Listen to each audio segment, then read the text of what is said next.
Hello everyone. So suddenly the video stopped. We are live on YouTube and on LinkedIn. Hi everyone. It's good to be back with the iGaming Exchange again. As you see, my wall is white now. I don't have the Hipther's banners up anymore. That's right. We are moving to remote work, the whole team. So this is still the office space, but next week we are going to start from by working from home.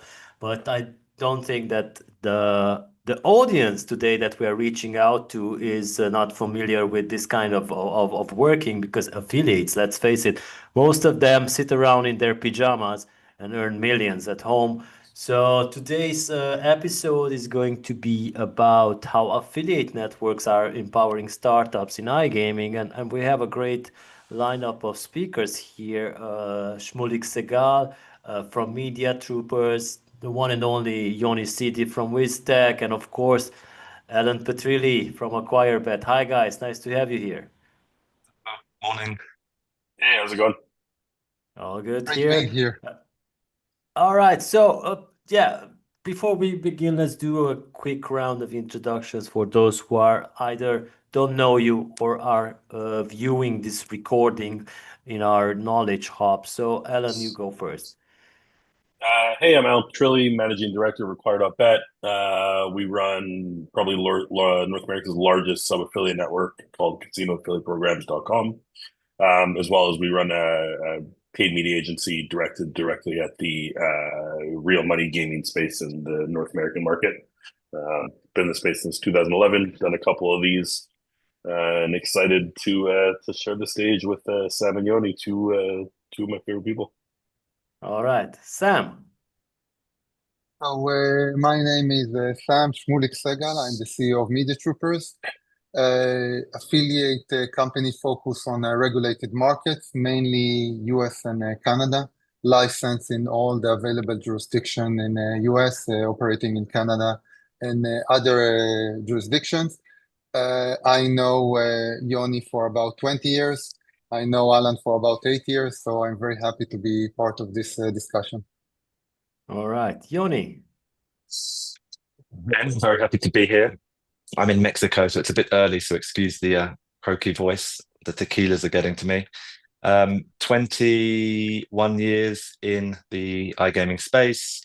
Known Shmulik since we were kids, basically, and Alan since he joined the industry. So it's very, very good to be on a panel with you guys after nearly 2 decades. I'm the CEO of WizTech and of Wimpot Online. WizTech's a B2B platform provider, currently servicing multi-partners across the globe. And Wimpot is currently probably the fastest growing brand in Mexico, which is why I am here. All right, good to have you guys here. And yeah, like I said, today we're going to talk about affiliate networks, which play a very important role in accelerating growth to both startups, startup affiliates, and also iGaming operators. So these networks, as you know, provide a centralized ecosystem that offers access to tracking technology, or most of the times the newest ones, trusted brand partnerships because of their at their age in the industry and experience, campaign management, compliance support, which are also essential for new market entrants that have limited resources. We talked about this on a podcast earlier this week. And for affiliates, networks lower the barrier to entry by aggregating offers and of course streamlining their payments. And for operators, they offer scalable reach and performance-driven acquisitions. So as the competition intensifies in regulated markets, leveraging the right affiliate network can be a game changer for both parties. So I have a question for everybody who is interested in picking this up. It's about what advantages do affiliate networks offer compared to direct partnerships with operators? Alan, let's go with you first. So I think that that question really depends on jurisdiction and geo. I think historically, us as a network, we were predominantly rest of world. We were not North America prior to legalization in North America. And one of the benefits of us as a network was obviously we had scale when it came to the number of offers that we were able to give to our sub affiliates. We streamlined payments for them. For many of our larger affiliates, we also expedited payments. So instead of working on, net 30 as most of the industry does, for some of our bigger partners, we were paying them weekly, bi-weekly, etc. And it also allowed us, from an affiliate perspective, to vet the brands that we were presenting over to affiliates before they actually started to promote them. We had benchmarks when it came to conversion rates, etc. So it really, we acted as kind of a centralized point for both large and smaller affiliates to gain access in those markets. When you look now at North America, obviously it is a licensed jurisdiction where you need to hold licenses to be able to promote. We obviously facilitate that in the network that we run and, allow affiliates to, quick access to market. But what we're seeing now specifically in North America, and you are starting to see this in some of the other regulated geos internationally, is that affiliate teams just either don't have the bandwidth to bring on and test new affiliates at scale, or don't want to. So we provide access to deals that are quite difficult to get direct. And because of the scale that we do, we have obviously very competitive rates in market and all the rest of that. So, and then layered on top of that, which I think is probably least talked about, but you mentioned it, is, and especially in geos like North America, where a lot of the tracking platforms are still outdated while we try to update them with our sister company, Intellytics, we have our own technology stack, which allows for better tracking than affiliates getting direct with the operators. So it does centralize reporting and does give them tools to be able to optimize and scale that they don't get when they work directly. So that's on the affiliate side. I have a bunch of opinions on the operator side, but I'll let the other two jump in, and then I'm sure we'll end up there at some point. All right, Shmulik.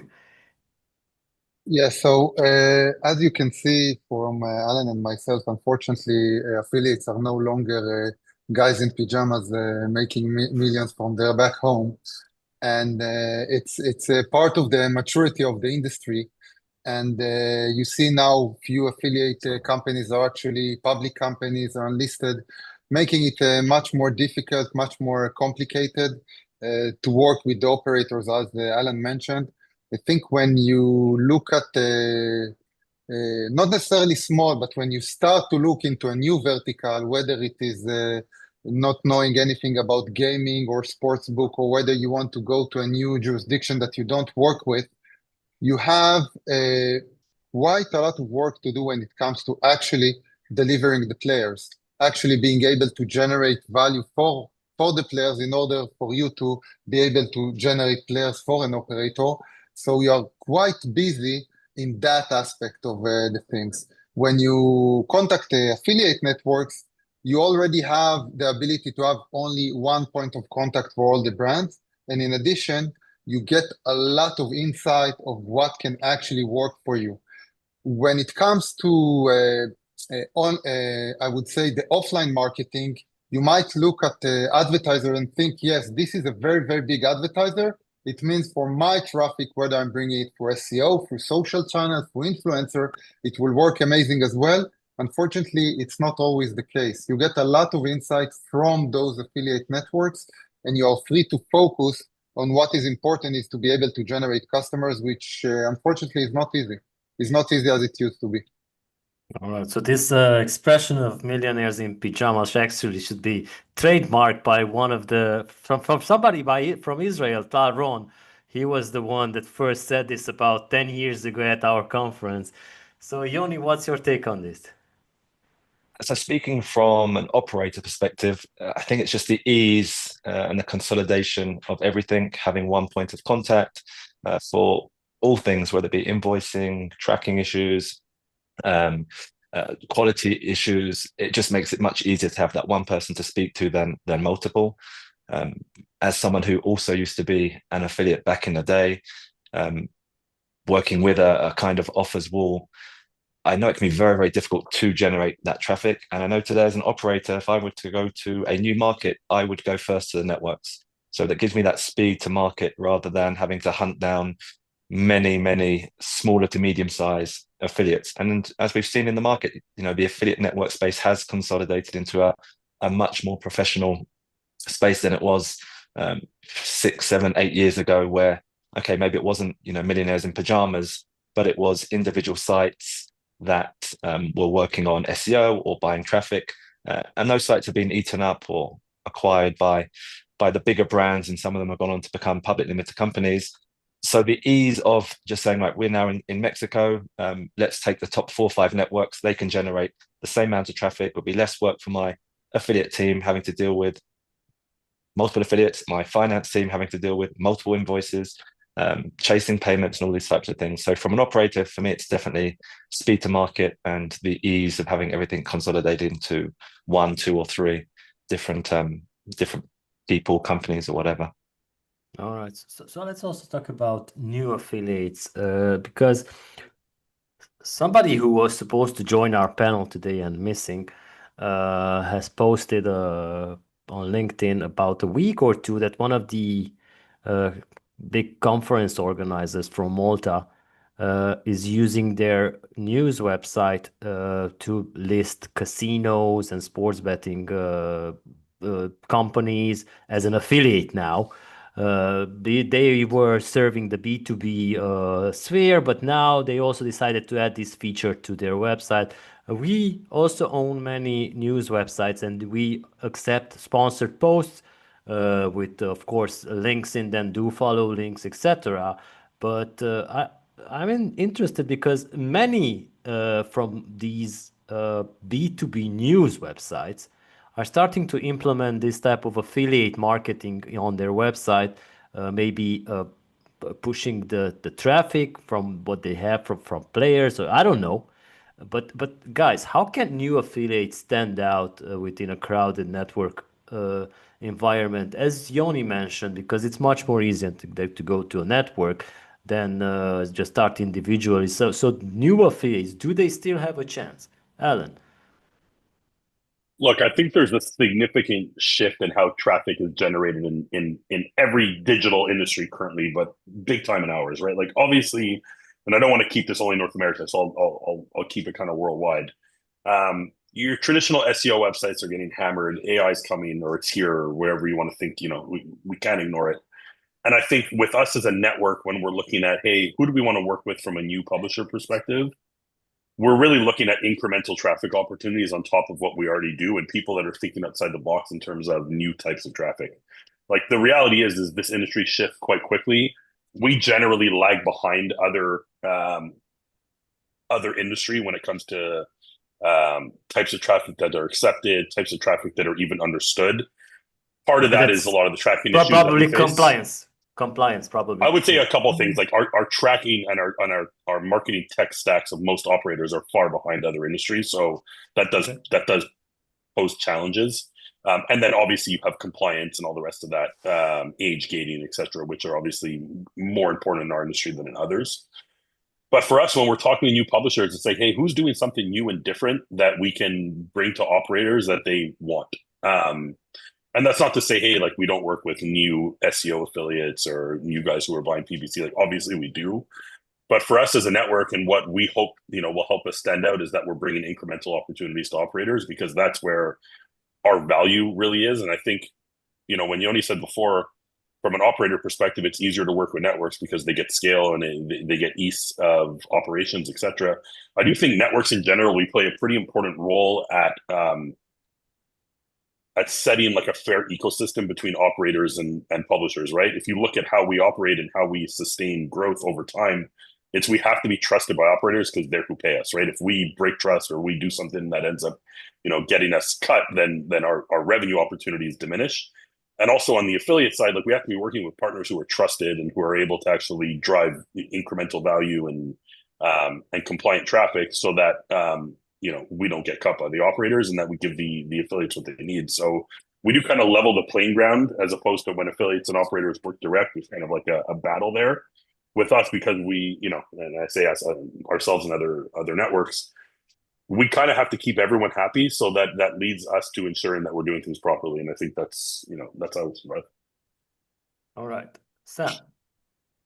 So I think just if I understand the question correctly, what is a new affiliate has a chance? So I think first and foremost, what is very exciting about this part of the industry, the affiliate marketing, that is always changing. We just have quite a few changes when it comes to the search engines, the introduction of AI. I have no doubt that I don't have any clue what's going to happen in the next 3, 4 years in terms of who is going to control the market in terms of generating new customers. As long as you can create value and be able to generate customers and new high value customers, you always have a chance. You always have a chance. And I have no doubt that some of the new affiliates and new startup affiliates that are joining and maybe using affiliate networks on the first couple of years will be able to grow and become and work directly with the operators. And this is part of the industry. And I do believe that there is still room for growth for many affiliates to join. All right. So Yoni, you most probably know who I was referring to. Well, would you start working with them first, or would you like to go with a affiliate network?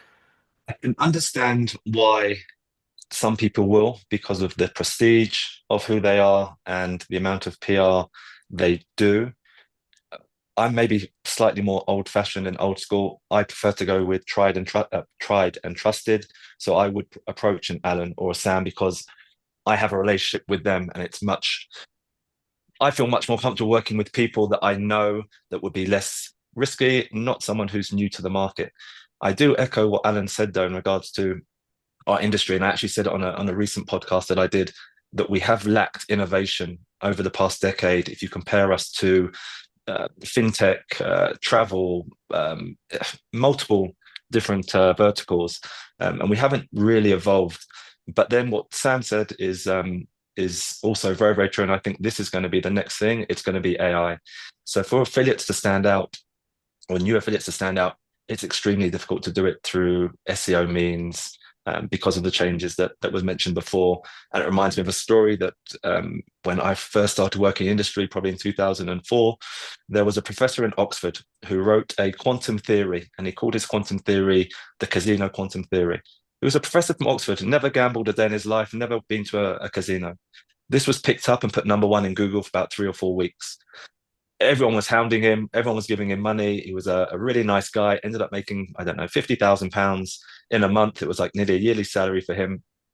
And it was a great story. And there are many more like this, that this is the one that always sticks in my mind. I don't see that happening anymore. It hasn't happened for a long time. The affiliates need to be more innovative. And I think the best way for them to do that will be through social media, because that's where the eyeballs are nowadays. AI, people are using Google much less and using things like ChatGPT, and tipsters creating their own content and hoping, actually providing a talent that might diminish the value of the quality in comparison to Google, but it keeps the industry interesting, it keeps the user engaged, and I think that this is the way for them to move forward. All Can right. I add something there? Sure. I think the years of operators printing money off of SEO traffic and affiliates who put up a website and rank and printing money, those days are pretty much over. What I will say though, and we've seen it over the last 6 to 12 months, is articles and stories and posturing on LinkedIn and other platforms that the affiliate industry is dead, especially in North America, I think is laughable. Like, I think at the end of the day, industries shift and they change, and types of traffic bump up and disappear. And I've seen it 10 times in my 15 years in this industry. I think things are changing. And sure, for some of the bigger publicly traded affiliates that are reliant on SEO traffic, some of them are struggling. But to me, that doesn't come close to saying that the affiliate industry is dead. I can talk for us, and I can talk for others who have had record years over the last year or two in growth, looking at other types of traffic within the space. And I think it's important, if you are looking to enter the space, like Sam said, if you can bring value, there's massive opportunities. It might be different than what we've seen, but I don't think by any means the affiliate industry is dead. Operators are going to continue to look for incremental traffic, and affiliates are going to find ways to be able to provide that. And I don't think that's ever going to change. All right. So Yoni, I will stick with you on this subject because I know that Alan and Sam well and are working already with their networks, but maybe there are some other networks who are listening in and would like to work with you. and are particularly interested about what are you looking for when selecting an affiliate network to work with? One word, honesty. All right. You cannot beat having a personal relationship with the person that you're working with. You're not always going to get the perfect results. Sometimes you are going to have a period of bad traffic, but if you know that your intentions are aligned and that the affiliate or the network is still looking to drive value, but he's also willing to take that risk and say, Yoni, I want to just try this different source for whatever reason. The CPA might be slightly different, but let's see what the value does. And if you have that level of transparency with the operator, it does make life much easier because if something's done behind cloak and dagger and suddenly you see a drop in player value, you're like, okay, I think now he's obviously charging me high CPAs, giving me a less quality source, and that for me will make me think, okay, I can't trust him, I can't work with him. So for me, it's honesty, and then I kind of look at the tech. I'm a huge advocate for Alan's tech. I have been for a very, very long time, and they were one of the first to the market when they brought in the capabilities that they have on the system without trying to be overly brand dropping for Alan. But the tech needs to be good, the tracking needs to be good, and those for me are the important points. All right. So for the operators that are listening now and are looking to scale just like Yoni did, maybe Alan and Sam has some advice about how do you guys can help operators scale in new or emerging markets. So Sam, you go first on this.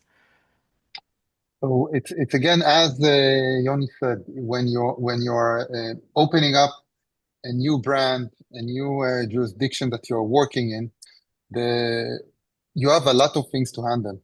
You have a lot of things to explore. And to start opening it up to hundreds of new possible affiliates that you want to work with directly can be very, very challenging.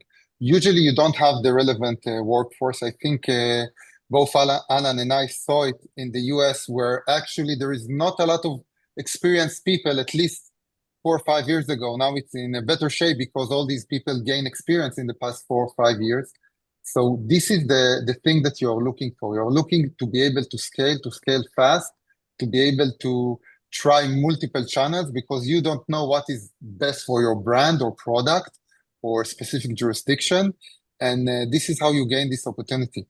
Relatively fast compared to start looking for one by one, working for any available website or any available affiliate in the market. You'll be very, very busy at the very first stage of the affiliate program. All right, Alan.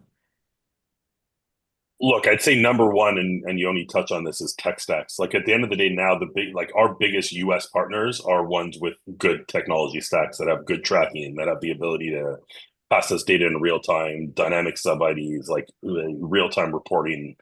It makes a massive difference in our ability to scale. And it makes a massive difference in our ability to be able to optimize campaigns towards quality. So I would say proper tech stacks and transparency in data. I think our industry is prehistoric when it comes to this thought process that operators don't want to share specific data with affiliates because if it's good quality, it's going to drive up CPAs, et cetera, et cetera. I think this day and age when 50% plus, probably more than that, is paid traffic coming from affiliates now, not having transparency in data is making it almost impossible to work with certain operators. So I would say that's number one. And number two, I would say, and I don't think enough people speak about this, operators having benchmark data for affiliates to perform against. I think it's a very dangerous proposition for brands to come to market and just launch with affiliates first, don't test any of their own paid, any of their own channels, and just assume that they're going to hit industry benchmarks from conversion rates. I think testing your own traffic, get an understanding of what's my click to reg on certain traffic, what's my reg to FTD, what are my payback periods from CAC to LTV, like all the stuff that they can then come to the affiliates and say, hey, this is what we should be benchmarking against. And this is what you need to hit to be successful. Because what we've seen is we'll have conversations on quality and the answer will just be like, hey, quality is not good or quality is good. And like in 2025, that is not nearly enough data for us to use. So for us, it really comes down to data. And then, number two, just being available. Like one of the reasons why a lot of publishers in the North American market work with us is they literally say, like, I have an account manager who I can get access to, which I can't believe others don't in this day and age. But like literally having a person that you can speak to who's honest and trustworthy. I think in the generation of AI now, like people are going to become even more important. And if you don't have someone on the forefront who's there to be able to help you and hold your hand and be there when they need you, I think those brands are they're gonna fail. All right, so it's good to have people that are not on the doomers side of this topic, because yeah, we've been talking about it on our podcast that AI actually is creating more jobs, helping companies grow even faster. All right, then there might be some who can be replaced, but they will adapt to a new role, because yeah, let's face it, some of the companies have scaled very fast by using AI, smartly, of course, not just creating text for LinkedIn. But yeah, Alan, you mentioned transparency and trust. I think you only mentioned trust, but I'm adding transparency to this, because I'm interested in Yoni's take about how can transparency and trust be maintained in a relationship with an affiliate network? Because you know that they serve maybe even your competitors, right? Is that to me? Sorry. Yes, yes. Sorry. Communication. Again, it's something that I think has slightly been lost over time. A lot of things are done over instant messaging.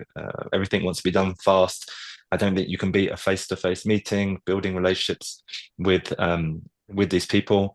But just you need to have those channels of communications open. You need to have people available. We have to understand that this is a 24/7 industry, and the traffic at scale can sometimes be overwhelming, especially when you're trying new things. So I believe that if you don't have that level of trust, transparency, but also the ability to communicate and articulate what is going on, I'm not saying share private or confidential information, of course not, but there's always a limit to what you can and can't say. And the more that you can open up and give ideas, I think the more beneficial it definitely is for the operators. Something I'd like to see more in the industry, and you see it when we go to the conferences. When you are sitting at these conferences, they are buzzing places. A lot of these times there are people meeting, face to face, not for the first time, but they do it 3 or 4 times a year. And I think when I have these conversations, so much comes out of them that it just, for me, I don't quite understand why we don't have more of these conversations with our partners. Let's just jump on a call, let's just go grab a beer, let's jump on a Zoom, whatever it can be.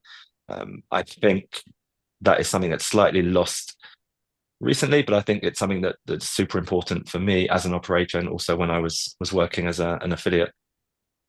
I think you just said something interesting, and we kind of require this now. Like if you pass a certain threshold, whether you're an operator or an affiliate in terms of like monthly revenue for us, like we essentially have to have bi-weekly meetings with you. And we put that in place with operators across the globe, and we put that in place with affiliates. And if there's nothing to discuss, then email might go out and be like, hey, we got nothing to talk about today, let's postpone this. Exactly. So we have sitting meetings with those important pieces. Which is great. And I absolutely love that. But then how do you filter through, if you're basing it just on revenues? There's also the argument maybe to be had that let's have these weekly meetings before you start generating these revenues, and let's see how we can help you generate these revenues. This is kind of the level of communication and transparency and ideas bouncing around the room to try and help you earn more money and me generate more traffic.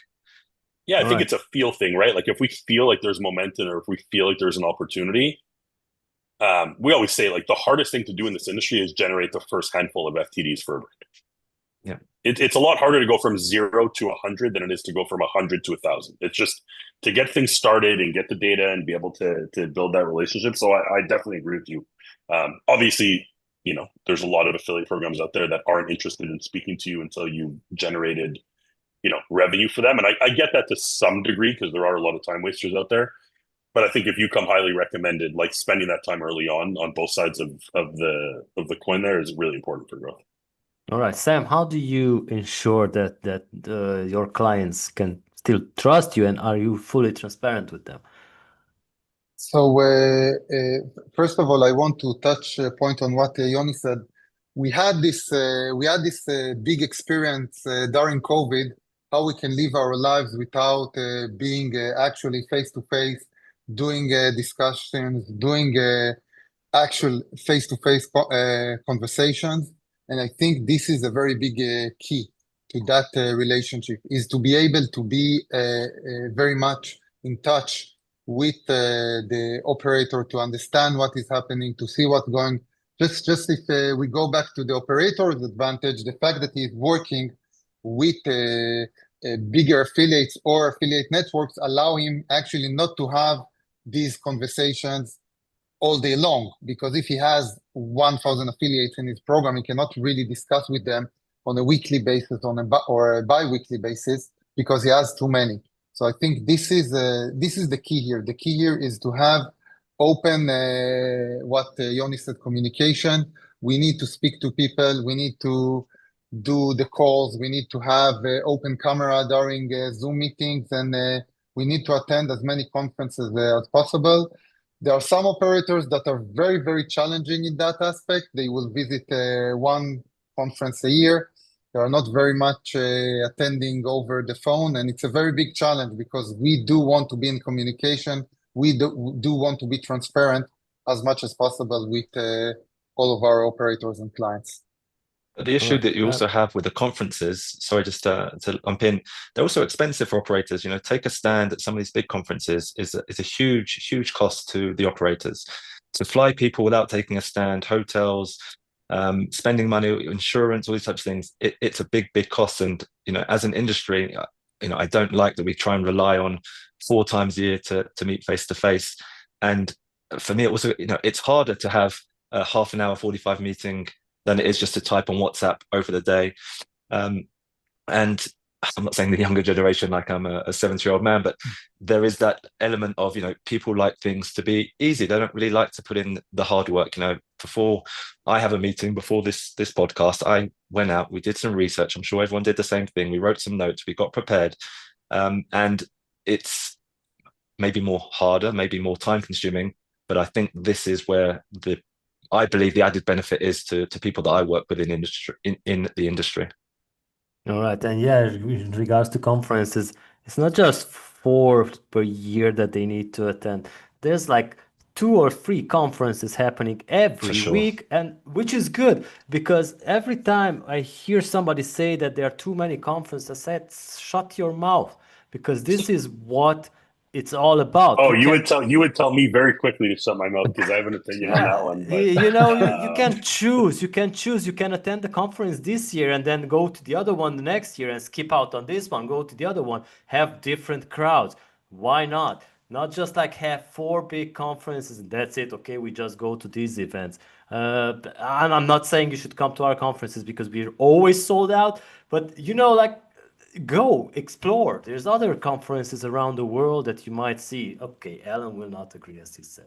No. So I think you hit the nail on the head there, where it's like you have a choice of where you go, right? And I think some of the biggest value in conferences in this industry are actually some of the very boutique, smaller conferences, because you get a lot more access and conversations are quite good. So I mean, you're talking to someone who goes to 5 or 6 a year. It's not like I'm not traveling often, right? So I think one thing we probably haven't touched on, I think it's important for whoever's listening, whether you're operators or affiliates, is that, and this comes back to Yoni's talk about trust. Like at the end of the day, operators speak to each other about affiliates, right? Like, everyone competes, but a lot of people are quite friendly in this industry. And if people need feedback, they are going to go to their friends, at competitors, etc. Right? So if you burn one bridge somewhere, that is going to come back to you elsewhere, right? And I think I can speak to Sam, like, we talk about operators all the time. Like if I'm having a problem and I think Sam might be, I'll literally call him and be like, hey, you got 10 minutes. Are you experiencing this? What are you seeing? How's this operator? Like, and obviously we trust a lot. Everyone in this call trusts each other quite a lot. So we'll take each other's opinions to heart. And I think that is very important, is how you trust any of the larger brands or larger affiliate networks in the space. We all talk to each other. So you do need to be trustworthy, and word travels quickly if you're not. Yeah, and you guys are old school, because maybe in 1 year only AI note takers will be joining these meetings, and they will be speaking to each other and they coming up with other solutions, and you don't need work anymore. And this is very stupid because I see a lot of such things happening when we host maybe some podcasts that we see a lot of AI note takers everywhere and no person showing up. So this is very interesting to see how it will play out in the next couple of years. I mean, I'll ask the question: does anyone actually reread their AI note takers that they're on a call with? Like, I don't do it very often. I don't use note takers very often, but it's like, I would venture that 90% of those just end up in a folder somewhere and they're never looked at exactly again. that. Although Yoni probably uses it because he just put his hand up. But I do. I think that's because I'm traveling so much, and if I don't manage to take notes down, like I said, I always have a notebook with me. I should actually brand it WizTech. It's always full. I go through like one of these every quarter. I love writing stuff down, going over my notes. And if Yoni, you got to get one of these, my friend. You got to get one of these remarkable tablets. Oh, right. I'm too highly recommend it. I'm scared of tech. All right. So you guys touched base that these networks, like they also play a role in regulatory compliance. Because I've started with Millionaires in Pajamas, and you guys contradicted me that they're no longer Millionaires in Pajamas. They are big companies now, publicly listed, and yeah, they need to comply and also ensure that the campaigns that they are pushing are somehow we can say compliant. But what is the role of networks to ensure that regulatory compliance and responsible marketing is done correctly? Alan, what's your take on this? How do you play this out? So my answer might not be incredibly relevant, like internationally, because obviously we focus a ton in the US, and I'm sure Sam will have a similar answer to me. Is like compliance is the lifeline of what we do, right? So we're all licensed across the US as affiliates to operate. Obviously, not in every state, but in a lot of the larger states that we operate in. If our sub affiliates are non-compliant, we literally run the risk of losing our licenses. So, and if we lose those, our revenue disappears overnight. So internationally, a lot of affiliate networks obviously have all the contacts of their affiliates, so they don't necessarily share these with brands, right? Because it would be easy for the brand to circumvent and go direct. In the US, because most of our sub affiliates, depending on the state, because there's regulations in and out of different states, are not licensed. It's not like brands can go direct to them and be able to work with them without us being that middleman. And a lot of brands are actually now requiring us to be fully transparent in who our sub-affiliates are in terms of like company name, websites, type of buying, contact information, etc., because they need it to be compliant. So like for us, we literally have multiple roles internally that are dedicated purely to compliance, which is like reviewing content, approving it, ensuring that it's up to date, etc. Obviously, it's somewhat challenging in a space where a lot of people are buying media, because it's not like they can show you every ad that's placed in every platform. But with us for compliance, we basically have like a one strike policy, unless there was something that was not communicated properly. But if you circumvent regulation or compliance, we won't work with you.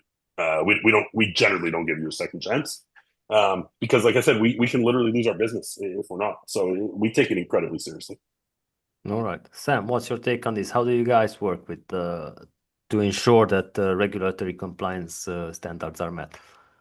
So as Alan said, even more than operator relationship and deals, if we're not compliant, we are risking to lose our license. And if we lose our license, we lose every operator that we are working with. We cannot work anymore in the market. So we have to make sure that everything is being screened by us to make sure that everywhere we run our media campaigns, it's all based on what is allowed or not allowed. We always verify everything in terms of creatives with the operators, with our compliance team as well, just to make sure we're not risking it. And I think, at least to my knowledge, I don't think anyone got fined by any regulator because of affiliate activity. It was always internal effort. So I think it's very, very important. Most of the affiliates that are in the space and have those licenses are aware that they have to be completely compliant. They don't have a choice. They don't have a big difference between them and operator in the exposure that they have on being not compliant in any of their activities. All right. So Yoni, imagine we're in a bar, nobody is listening to us. Are you working with any affiliates that are not like focused on being compliant? The answer is categorically no. I'm speaking now on behalf of the Mexican market, where it is regulated. It's undergoing constant scrutiny at the moment in Mexico. Maybe not so much in terms of the advertising policies, but more money laundering and KYC and these types of things. But for me, the networks play a huge role. We've recently moved to one strike policy. I think we had an issue in November, and we decided in December to not take any risks, like Alan said. But for me, a network, I look at you guys as a compliance buffer. You are representing my brand, and for me, one of the most important thing about my brand, I'd probably say after the people that I have working, is my license. And if I lose my license, I lose my business. So it all goes back to that first comment I said: trust. If I know that I can say, Alan, this is my brand, this is my baby, this is what I've been building over the last couple of years, invested however much I've invested in, I'm handing you the responsibility to go and drive me customers by being responsible and not putting my business at risk. So when we have these meetings and conversations and close deals, it's not something I would say that is overly talked about, but it's something that is for me personally, and I'm sure I'm speaking on behalf of other operators, a huge one. We do not want to mess around today with regulators. It's a waste of time, waste of money, waste of energy, and it's a very different market than it was 15 years ago. Regulation has swept through our industry, I believe, for the best. I'm happier that we are working in a regulated environment. We know that we stand. Of course, we have those that are bad apples and don't adhere to what we tell them to do, what we'd like them to do, to responsible gaming messages, geo-targeting, age restrictions, these types of things. So I would not work with anyone that I don't have the trust in to represent my brand without putting my license at risk. All right. So this is what we talked about with Martin Lichka on our podcast in regards to responsible gaming. We guys, in the meantime, we have launched a tool on our website, which is available for the traffic that is coming from players, to test, to go throughout 10 questions to test how they are standing in terms of maybe having a problem with gambling or not. This is a free tool that's available on our website. And yeah, one of the things we talked about with Martin is that it's high time that we should start celebrating, because everybody is like, governments are always bashing the industry, but we have come a long way. These type of responsible gambling initiatives and being compliant, we have come a long way, and we are almost at the top when it comes to adhering this type of laws, because let's face it, not all industries care about being like very responsible about what they do. So it's high time we start celebrating and talk about the positive things, not just the negative things. 100%. We are in the entertainment business. And yes, you have issues where people can't control themselves, but what we've done in terms of responsible gaming, I'm talking about here as a platform provider, the call-off periods, the tools that we use, the third party, the money that we invest to try and spot these issues early, the limits that we put on customers, it's phenomenal. And I really take our hat off as the iGaming industry to where we were a long time ago. And I don't think we do get the credit that we deserve. It's very easy to nitpick on one or two issues, but no one talks about the hundreds, if not thousands, of issues that I come across on a monthly, quarterly basis, where we've stopped people and said, listen, buddy, relax, take your time, everything's good. We're here to help, but we don't want your business now because we think you're taking advantage and it's not good for you. And so I agree with you 100%. I think we are overly scrutinized, and I think we are an easy kind of market or industry to attack.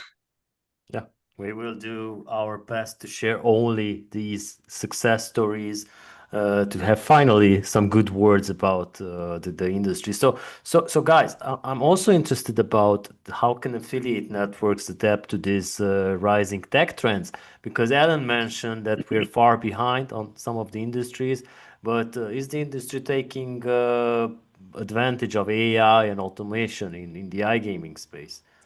Alan, what's your take on this? Look, I think there's two sides to the coin. I think when I was saying we were far behind from a tech standpoint, I was really speaking to tracking, attribution, reporting All from a right. user acquisition perspective. And I think, obviously, I'm not going to self-promote. We have a platform that I think solves that, but there's still a lot of operators using outdated nascent technology, which does make it very difficult to scale certain types of traffic sources within the space. And I think we are going to see a path forward to that changing as traditional types of traffic start to dwindle, and there's downward pressure on the industry to be able to supply better tech for affiliates and internal teams to be able to scale profitably. When you look at, hey, is the industry adopting AI, etc.? Yes, I think we are. I think, I'm obviously not on the operator side, so I don't know how we're adopting AI from like a responsible gambling perspective and all the rest of that, which I think there's probably incredibly powerful tools that are going to be built on the back of AI to be able to support that. Look, my thought process on AI, and I said this probably 2 years ago, and I'll say it every opportunity I get. I think if you're ignoring it, you are going to die at some point, right? And I think utilizing it to be able to make your operations more efficient and to be able to ship product quicker and be able to support your customers and your affiliates, etc., better is incredibly important. I think I think the creativity that comes with the human mind is as important as that. And I think our industry has always been quite good at mixing creativity with tech on the operator side. And I'm interested to see kind of what comes out of that moving forward. I think Yoni hit the nail on the head there. Like gambling is an entertainment product. And I think it's becoming more and more clear that we are competing directly with other forms of entertainment and other, dollars spent on entertainment. And we need to make our products more fun and more engaging, etc. And if we can leverage AI to get there quicker, I think we need to, because we've always been an industry that moves quite slowly. And I don't know that that's going to work in like an instant gratification age that we're in, and we're continuing to push through. All right. So I think a game changer that has been recently available are the AI agents. And there are some platforms out there where you like, if you're creative, you can create applications like make money out of from the first day. So there's probably going to be a game changer, because people are creative. If they have an idea and they don't necessarily have coding abilities, they just go to these platforms, say what they want, and the agent will create them a full application. All right, there has been some problems with these platforms recently, but it's still at the beginning. So Sam, I'm also interested about how are you guys adapting to the AI and automation? In general, AI is something amazing and disruptive that even when I speak to you now, I really don't know what's going to happen within a couple of months Yeah. even. We invested in AI tools most of our time, and then we realized a week ago there is a complete new release with ChatGPT of their AI agent, which could have shortened our development using AI. Even that, and this is while we are speaking, we're all the time seeing new features, new inventions, and we are using our best of time to spend on that, because as Alan said, I think the one that will not adopt AI will not survive, whether it is on the operator side, whether it is on the affiliate side. I think when it comes to developing new products, it will be very interesting to see how this meets regulation. All the games, all the products are heavily regulated, requires a lot of reviews and working with a lot of different regulated bodies that helps like GLI on other companies. It will be very interesting to see what's going to happen. What I do believe that will happen in that front, and it's only my opinion, that we will see people developing products that are similar and give that entertainment that are not those real money regulated brands, real money regulated apps, and features will be duplicated by them. But definitely, I think it will take shorter time to release new innovation when it comes to the world. How it will happen with our heavy regulated markets, it will be interesting to see.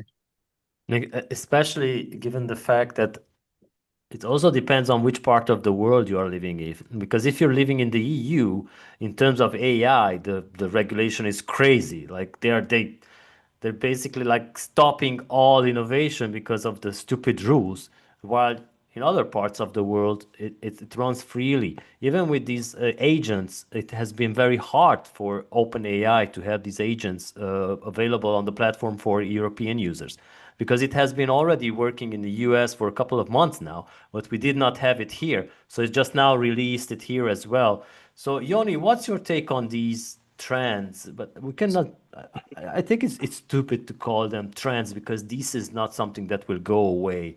AI is here to stay definitely, and automation has been here for a couple of years now. So how can operators that still haven't adapted step up? So just to go on the points that Alan and Sam made, I think it's difficult for me to talk to how affiliate networks are adapting to AI. We are, as a company, we've been using AI for well over 2 years. My CTO, super talented guy, told us about it, and we use it for everything. We haven't yet perfected how we can use it to optimize and manage campaigns that we're working with yet. I think my marketing team are still trying to get around that, because they're very much dependent on BI and BI tools where a lot of the information is done for them. I'm positive that AI can add an extra layer on top of that to help us optimize. From a marketing perspective, some of the things that I'm seeing today are phenomenal. And if an operator chooses not to embrace AI, then they will not be a leading operator or a successful operator. I'm not even going to say the years to come, because this is you call it a trend. It's a phenomenon. Some of the things that I'm seeing. And yesterday I actually had a meeting with the agency that is only AI. I couldn't believe my eyes.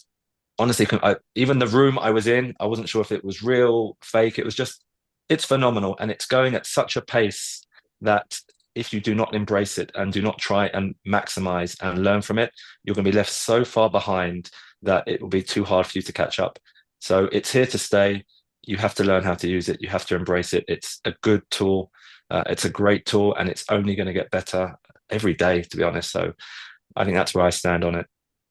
All right. I think, Yoni, you said something that's incredibly important. Like, our industry sits on some of the most rich data of any industry out there.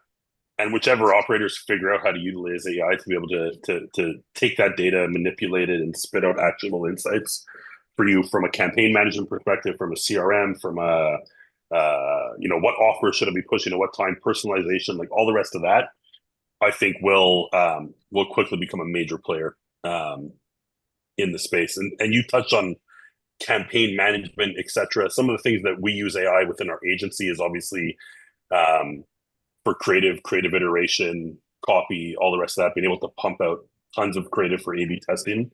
And then for all the automation throughout our agency, from client onboarding to meeting recaps to idea generation, etc. Like we're constantly trying to figure out ways how to push ourselves forward. And what's interesting is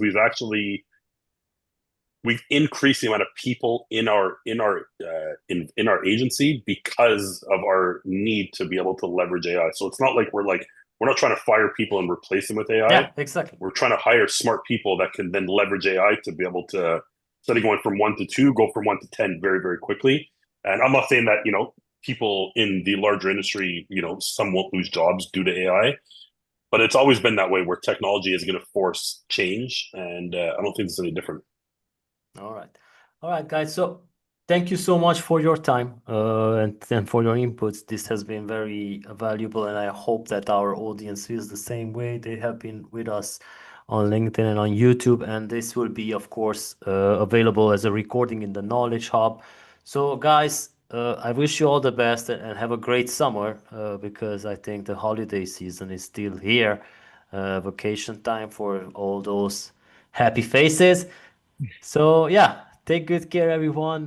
We will be back next month with another episode of the iGaming Exchange. Until then, goodbye. Thank you very much, guys. Good Thank you. seeing you all.